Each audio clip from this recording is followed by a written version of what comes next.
Morning, guys. Bright and early. Just got back from the store. Had some coffee earlier, but it didn't hit the spot, so I had to pick up a Mango Loco energy drink. These are one of the few monster drinks that I can actually drink. Not a big fan of the just normal green ones. Trying to cut back on them too, but anyways, you can see back behind me, back here on the property, trying to beat the heat today.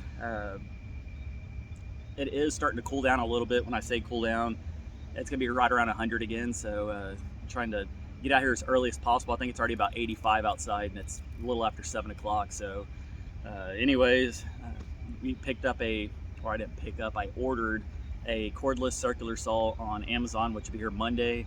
I wish I would have thought that through. I would have ordered that a while back. We did pause on working. Man, I got blisters on my foot. My goodness.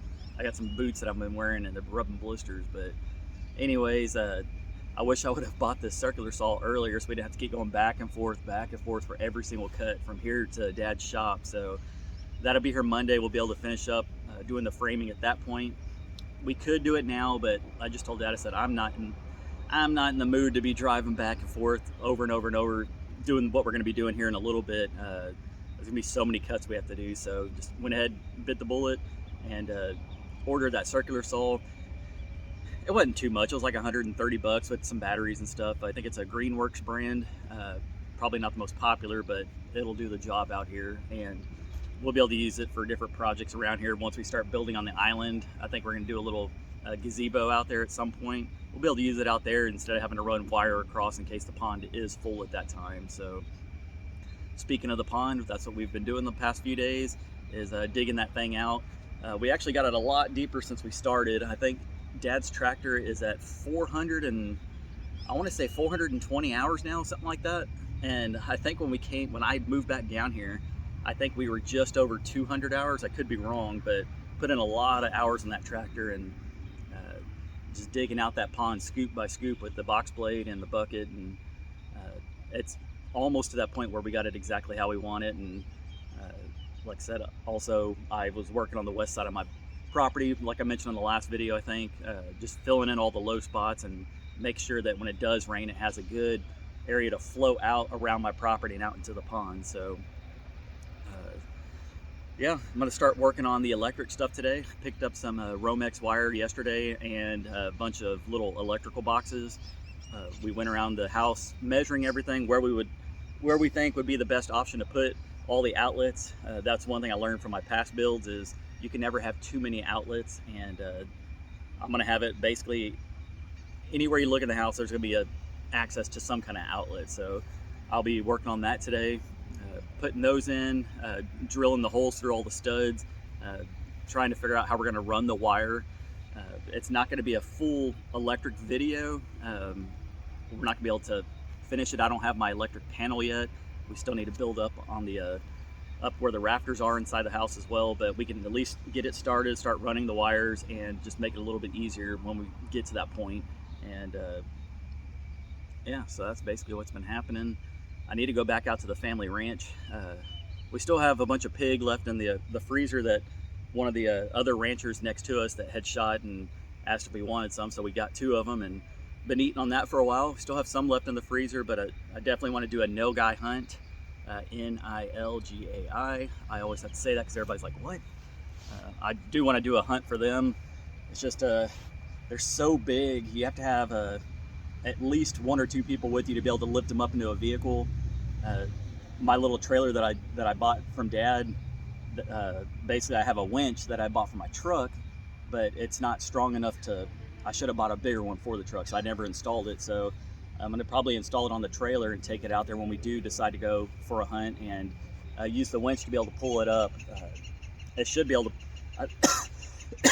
I could be wrong, but I think the winch, I think it does like 4,500 pounds. So that's more than enough to pull a nilgai up. I think some of the bigger ones down here weigh up to about 1,200 pounds. So it should be able to pull it up pretty easy and make life a little bit easier for us. But need to do that, and then I definitely want to book up some fishing trips around here as well. Not with a guide, just do it myself. Y'all hear that? Comment down below if you know what that is. I'm gonna see how many of you guys know what that sound is. Listen.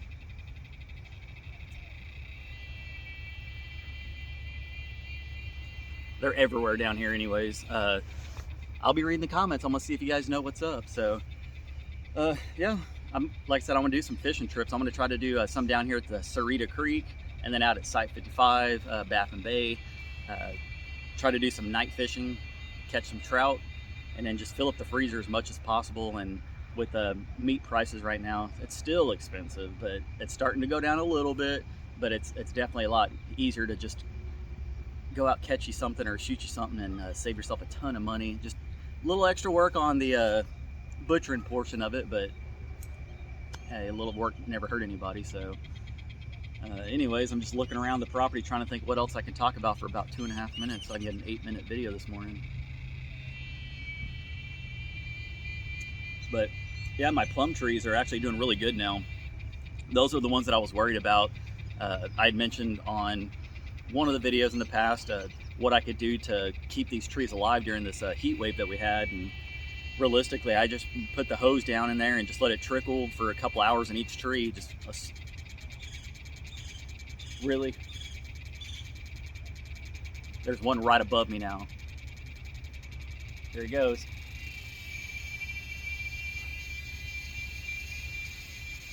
I'm gonna see if I can find it. You know what? Let me take you off this tripod here. I'm gonna see if I can find the damn thing in the tree. Oh, it's quiet now. Let me flip you around. All right, where's that little booger at? I was sitting under this mesquite tree and then I heard it, so. I hear some in my backyard. Oh.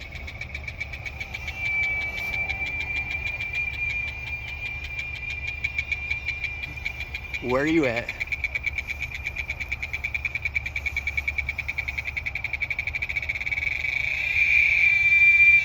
Oh, makes me want to strangle those things. I'm gonna give this tree a little shake. Maybe that'll make it be quiet. Not that branch. Good grief, they're loud. Oh, there it is.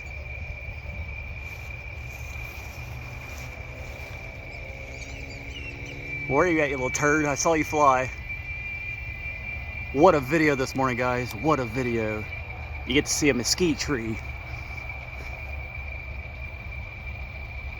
Sarcasm at its finest, people. I wonder if that's it. I'm gonna zoom in, if it'll let me. Now, as long as the thing's quiet, that's all I care about, so. Awesome video, guys. As always, you know I put out just the best content on YouTube. I'm the #1 YouTuber in, I would just say, the world. You just can't top videos like this, guys. Very exciting life I live. I'm very excited to share my life with you guys and just show what you could do with your life if you put a camera in your face for about 8 minutes each morning and try to come up with stuff. So anyways, once again, comment down below if you knew what that was flying around making that noise. I know exactly what it is. Comment down below, let me know. Hope you guys have a great day. I'm gonna go work in the shed house. Peace. Bye, guys.